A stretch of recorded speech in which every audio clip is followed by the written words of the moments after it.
Hey there, welcome to this Koala Sampler tutorial episode, and as the title suggests, today we're going to look at how to find the BPM or the tempo for a sample, something that you're working on, a loop, whatever it is. Could be drums, could be something melodic. Now for the example I'm using here, I've taken a piece of vinyl and what I've done is I've cropped it down to a loop.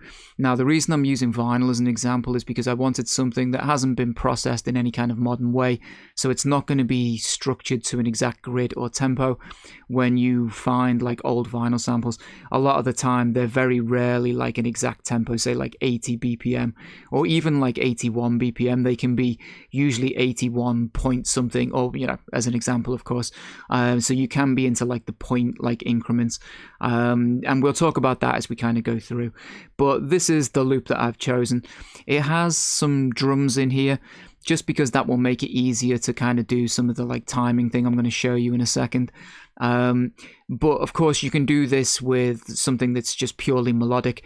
The only thing you need to ever kind of remember is that, say you've got like a piece of piano or whatever it is, you're going to have to be able to recognize the structure of that. There has to be enough structure in whatever the sample is that you can kind of see generally, hopefully, like a 4/4 pattern in there. Because if you've got like an avant-garde jazz record or something and it's not 4/4 and it's got horns coming in and all that kind of stuff, that's just going to make it a lot trickier trying to work out like the BPM of something. Like a nice easy 4/4 structure is pretty good to work with, especially if you're just like starting out with this as like a beginner. And a lot of this information that I'm going to cover here is again for beginners who have never sort of done this kind of thing before. So here is our loop. The first thing we need to know is what is the length of this loop in terms of its bar length. Now that's going to become important because we're going to take it into the sequencer and we need to set our sequencer length to the length of the loop just to make life easy. So if you've never done this before, it's very simple. You simply need to be able to count 1, 2, 3, 4, 1, 2, 3, 4. Roughly in time with the sort of tempo of your loop. Now, every time we do 1, 2, 3, 4 and come back to the 1, that is one whole bar. And we need to just count how many times that happens within this particular loop.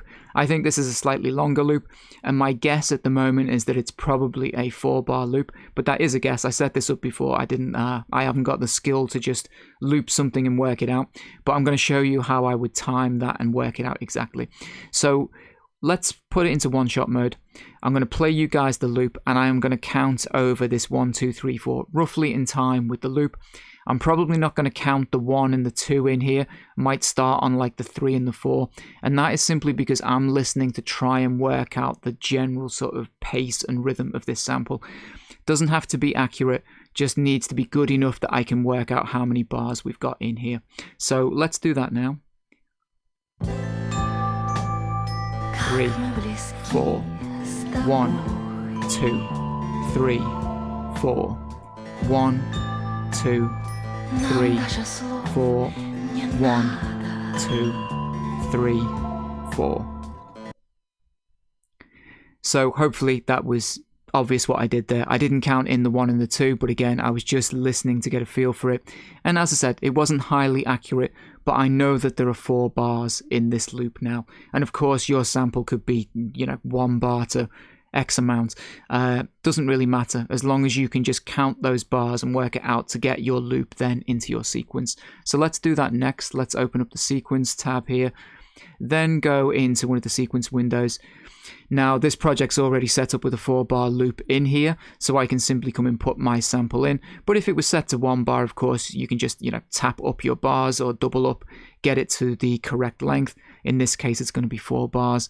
Then I can drop my sample in. And if you need to, of course, you can stretch your sample out across the, the whole sequence. And then we've got that set up. So now when we press play, our sample is ready to go. and we can hear it nice and clearly. And it's going to loop around for us. It's just going to be very useful. So the first technique I want to talk about is the tap tempo technique. Now, I don't use this very often, but it is in here. And if you were looking to get a rough idea of the tempo and BPM, you can do it using this tap tempo icon in here. The technique I'm going to show you next is the one I use all the time, and it's way more accurate. But if you were just trying to get a rough idea of something, I'll show you how to do it this way anyway. So we are going to use this little tap button here, and we're going to tap in the same rhythm as we did before with our 1, 2, 3, 4. Again, roughly in time to the sample. And if you just watch the little BPM window here, just watch the numerical value, just see what happens as I'm tapping that through. It's currently at 69 BPM. Now, I've done enough of these over X amount of years to get some feel for where things are. I think 70 or 69, almost 70 BPM is way too fast for this sample. It's going to be slower than that. And that's something that the more you do of these, the more you kind of become familiar with. I couldn't tell you with any great certainty that it was going to be exactly 54 BPM or whatever it was going to be. But I can get you some, I can be close to the sort of like the ballpark value. So let's play the sample and just watch what happens as I tap this through.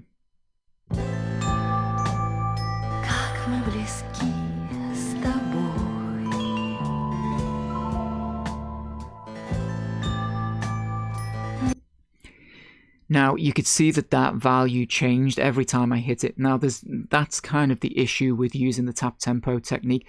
One, it relies upon me having good timing, and I can't say that generally I do. So every time I'm tapping this to the drums, I'm probably off just from, human error. And the other reason is that because we're using like an old vinyl sample, and again, it's kind of why I wanted to use one of these and not something that has been snapped to a grid, is because when this drummer is playing this is a real drummer playing live, probably recorded to tape in God knows when, like the 70s or something. So it's not going to be snapped to any grid. And if I tap to his drums, there are a chance that his own human error is in there. So we're just not going to get a very accurate readout from this tempo here.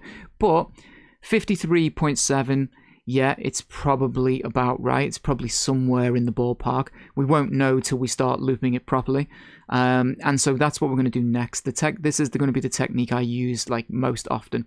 I don't really bother too much with that, but if you want to, it's there. What I would do, same thing, same loop inside of here. Just simply turn the metronome on. Now what I'm going to do is I'm going to come way off. Because we've tapped that in, we're probably quite closer. It might not be so obvious what I'm doing. So I'm deliberately going to push this way back up. Doesn't matter what it is.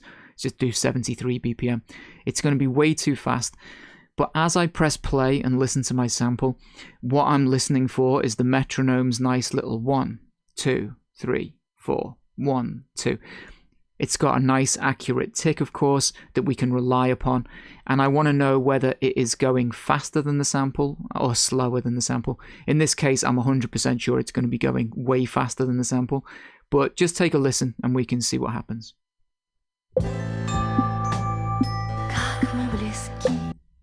So yeah, 73 BPM is way off, and that metronome is going crazy. It's going way too fast. So let's now bring it to roughly what it thought it was before, which it said something around 53 BPM. Let's just start with whole numbers.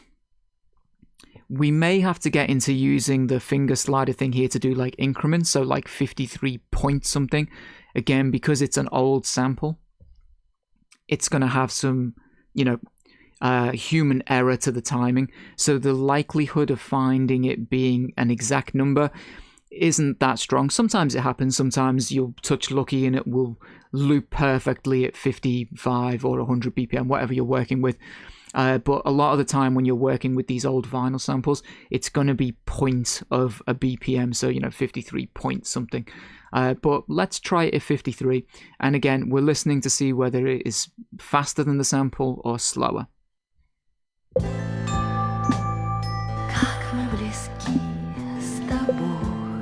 And actually at 53, it's slower. So let's go up to 54.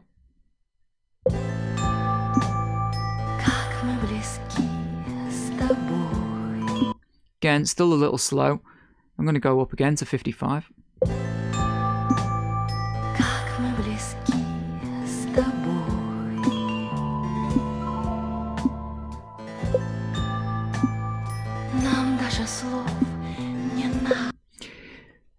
And again, another thing with older samples like this, you will find that timing can fluctuate throughout the entire track, and even on something as small as this loop.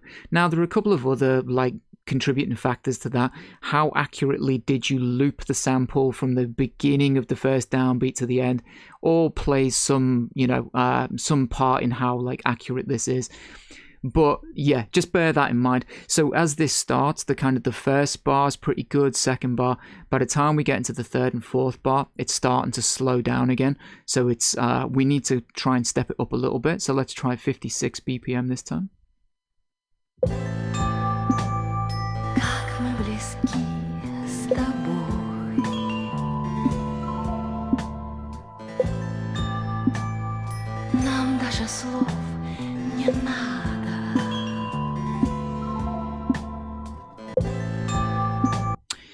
And you know what? That's actually not too bad. Probably certainly good enough for this example. Now, if I want to be double checking really well, what I'll do is I'll turn the metronome off and I'm basically just listening, because we know the start of the sample is always going to be right. It's always going to loop from the beginning in the correct way because it's set right at the beginning of the sequence. So it's always the ending I'm listening for. And what you tend to find if your BPM's incorrect, if it's too fast a BPM and it gets to the end of the sample, it's going to try and jump back to the beginning really quickly, and you'll hear that the timing will sound off. Your 1, 2, 3, 4. You're going to find that there'll be, when it hits that fourth beat, it's going to jump before then, it'll be before your timing, if you've got a relatively good sense of timing for things. So keep that in mind. A lot of the time, if it's too slow, what you'll hear is, if it's got a drum in it, the first kick drum at the beginning of the sample, you may hear that just double up a little bit before it loops around again. So you're listening for those to get you right.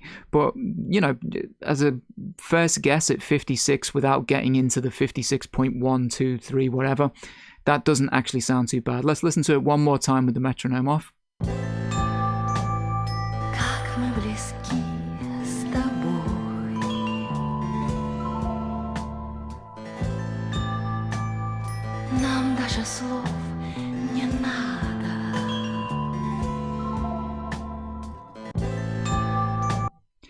You might want to tweak it by a point here or there. I'm not going to get into that for this example, but that's what you're doing. You're trying to listen very carefully to see.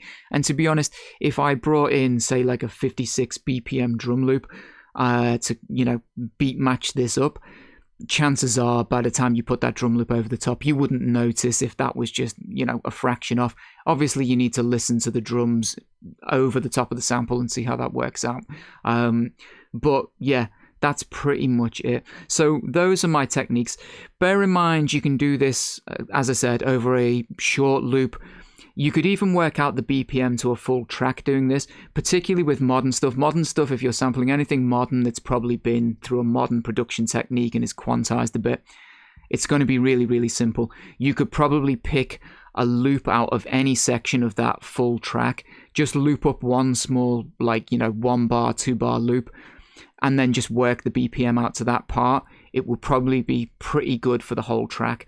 As I said, the old vinyl samples, that's tricky because a track can start off at 50 BPM, and by the time the track finishes, it could be 50.1 or whatever, just because of the fluctuations in there.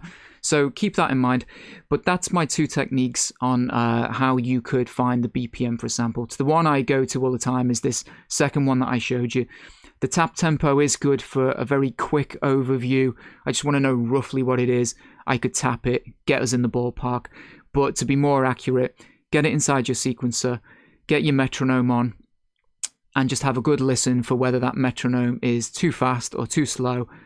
Keep an eye on the tail of your sample as it comes back around. Does it sound natural? Does it sound like a good loop? Yeah, and you should be golden from there. So I hope that's been helpful, and I will catch you guys in the next episode. Take care.